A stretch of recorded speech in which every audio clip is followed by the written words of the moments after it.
school where learning is a beautiful journey. One structure and 5 solution. Yes, তোমরা একদম ঠিক শুনেছো। আজকে আমরা এমন একটা ইন্টারেস্টিং এনগ্রসিং স্ট্রাকচার শিখতে চলেছি যে স্ট্রাকচারটা তোমাদেরকে হেল্প করবে ইংলিশ নিয়ে আবারও নতুনভাবে ভাবার জন্য। Welcome back to my channel Pratiki Learning School where learning is a beautiful journey, and if you want to be a part of this beautiful journey then subscribe my channel and press the bell icon. তাহলে চলো আর বেশি দেরি না করে আজকে সেই special স্ট্রাকচারটা আমরা দেখে নিই। আজকের স্পেশাল স্ট্রাকচার হচ্ছে adjective plus noun plus verb adjective plus noun plus adverb plus verb plus adjective plus noun. এবার তোমরা বলবে ওরে বাবা এত কনফিউজিং একটা স্ট্রাকচারকে আমরা কিভাবে ইউজ করব? এটা খুব ইজি একটা স্ট্রাকচার, একবার ইউজ করে দেখো, তারপর তোমরা বুঝতে পারবে যে কতটা ইউজফুল এটা, প্লাস কতটা সহজে আমরা জিনিসটা ইউজ করতে পারি। চলো আর বেশি দেরি না করে আমরা স্ট্রাকচারে চলে আসি।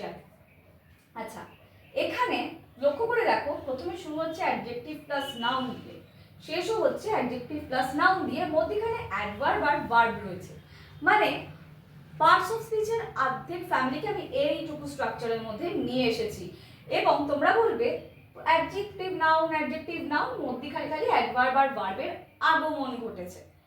এইবার এত সুন্দর একটা স্ট্রাকচারকে আমরা দুটো এক্সাম্পল দিয়ে প্রথমে বুঝবো এবং এরপরে আমরা দেখে নেব আরও অন্তত পক্ষে 10 থেকে 15টা এক্সাম্পল, যাতে মাথায় আমাদের একদম কম্পিউটারের মতো জিনিসটা বসে যায়। ঠিক আছে?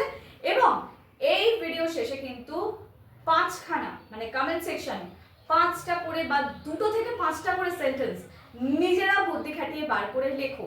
আমি তোমাদের চেক করে বলবো সেটা কতটা ঠিক হয়েছে বা ভুল হয়েছে। চলো দেখে নেওয়া যাক। আচ্ছা, ফার্স্ট এটা কি রয়েছে? Hard work always bring great success, right?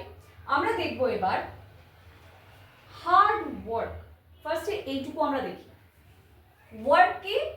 Noun, correct? এটা কি ধরনের কাজ সেটাই ডিফাইন করছে আমার এই ওয়ার্ডটা। হার্ড মানে কঠিন কাজ, এটা একটা অ্যাডজেক্টিভ, রাইট? এইবার always bring great success. Always কি না, একটা টাইমিং বোঝাচ্ছে, কিন্তু সব সময় একটা টাইমিং আসছে আমাদের, কারেক্ট? তাহলে এখানে কি হচ্ছে? এটা আমাদের অ্যাডভার্ব হয়ে যাচ্ছে, যেটা আমাদের এই যে ব্রিং ভার্বটাকে ডিফাইন করছে। বোঝা গেল যে কতবার নিয়ে আসে বা কতক্ষণ নিয়ে আসে বা কিভাবে নিয়ে আসে। তো এই জিনিসটা যখন আমরা এই ভার্বটাকে যখন ডিফাইন করছে, কে ডিফাইন করছে? না, আমাদের অ্যাডভার্ব ডিফাইন করছে। বোঝা গেল? এরপরে কি আসছে? গ্রেট সাকসেস, আবারও অ্যাডজেক্টিভ। সাকসেস মানে সফলতা, সেম ভাবে নাউন। এই সাকসেসকে ডিফাইন করছে গ্রেট, কত বড় সফলতা, মানে কিরম ধরনের সফলতা, না অনেক বড় সফলতা। তাহলে গ্রেট হচ্ছে আবারও অ্যাডজেক্টিভ। বোঝা গেল পুরো বিষয়টা? তাহলে আমাদের নেক্সট চলো সেকেন্ডটাতে দেখি, honest effort consistently earns lasting respect. প্রথমটার যে সেন্টেন্সটা ছিল সেটা কি ছিল? না, কঠোর পরিশ্রম সবসময় বিশাল সফলতা নিয়ে আসে। ঠিক আছে? নেক্সট রয়েছে কি?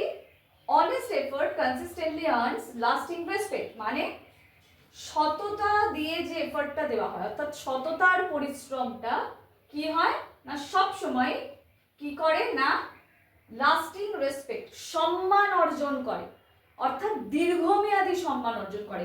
এমনি সম্মান না, লাস্টিং রেসপেক্ট অর্থাৎ দীর্ঘমেয়াদী সম্মান অর্জন করছে। বোঝা গেল? তার মানে অনেস্ট এফর্ট, এখানে এফর্ট হচ্ছে আমার নাউন। অনেস্ট এফর্ট, এফর্টটা কি ধরনের? না সততার এফর্ট, সততা, এটা আমার হয়ে গেল অ্যাডজেক্টিভ। এই নাউনকে ডিফাইন করছে, রাইট? নেক্সট হচ্ছে কনসিস্টেন্টলি, কন্টিনিউয়াসলি।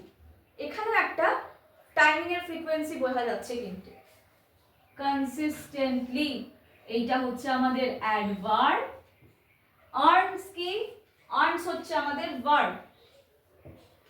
এবং লাস্টিং রেসপেক্ট, আবারও অ্যাডজেক্টিভ, রেসপেক্ট হচ্ছে আমার নাউন। অর্থাৎ কি ধরনের রেসপেক্ট, সম্মানটা কি ধরনের, না দীর্ঘমেয়াদী সম্মান। বোঝা গেল? তার মানে আমার এই নাউনকে আবারও অ্যাডজেক্টিভ ডিফাইন করছে। এই হচ্ছে দুটো সেন্টেন্স এই স্ট্রাকচারে, যেটা খুব সহজে আমি তোমাদের কাছে তুলে ধরলাম।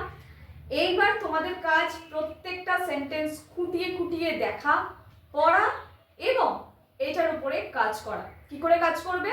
প্রত্যেকে কমেন্ট সেকশনে 2 থেকে 5টা করে সেন্টেন্স অবশ্যই লিখে দিয়ে যাবে। তাহলে আর বেশি দেরি না করে চলো আমরা চটপট দেখে নিই এর এক্সাম্পলসগুলো। এবার আমরা কিছু সুন্দর সুন্দর এক্সাম্পলস দেখে নেব। এই এক্সাম্পলসগুলো তোমরা ভালো করে দেখো, ভিডিও পজ করে পারলে দেখো, দেখে বোঝার চেষ্টা করো। যেখানে বুঝতে অসুবিধা, যতটা বুঝতে অসুবিধা হবে আমাকে কমেন্ট সেকশনে জানাও, আমি তোমাদের হেল্প করব এগুলো বোঝার জন্য।